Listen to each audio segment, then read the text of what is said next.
السلام علیکم دوستو، آج کا جو ہمارا ٹاپک ہے وہ ہے خاکہ کے حوالے سے۔ خاکہ کیا ہوتا ہے اور اس میں کیا کیا چیزیں ہوتی ہے۔ اردو ادب میں سب سے پہلے خاکہ کس نے لکھا؟ دوستو، خاکہ کے لغوی معنی ہے ابتدائی نقشہ یا ڈھانچہ کے ہیں۔ ادب کی اصطلاح میں خاکہ سے مراد ایسا مضمون یا تحریر ہے جو کسی شخصیت کا بھرپور تاثر پیش کرے، جس میں شخصیت کے خد و خال کے ساتھ ساتھ اس کی سیرت و کردار کی بھی عکاسی کی جائے۔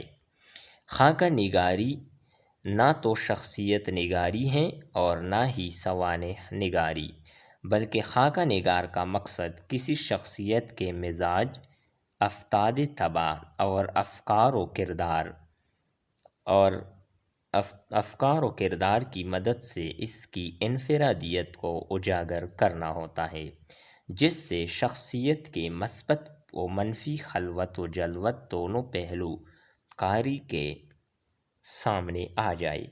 اردو میں فرحت اللہ بیگ کے مضمون نذیر احمد کی کہانی سے باقاعدہ خاکہ نگاری کا آغاز ہوا۔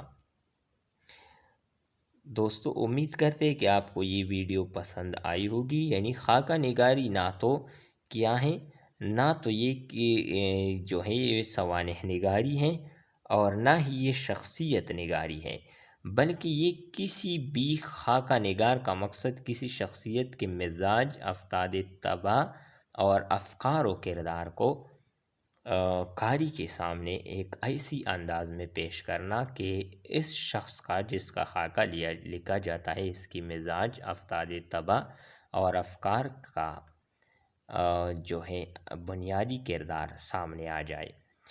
یعنی فرحت اللہ بیگ، اردو میں فرحت اللہ بیگ کے مضمون نذیر احمد کی کہانی کچھ میری زبانی سے اردو میں باقاعدہ طور پر خاکہ نگاری کا آغاز ہوا۔ دوستو، امید کرتے ہیں کہ آپ کو یہ ویڈیو پسند آئی ہوگی۔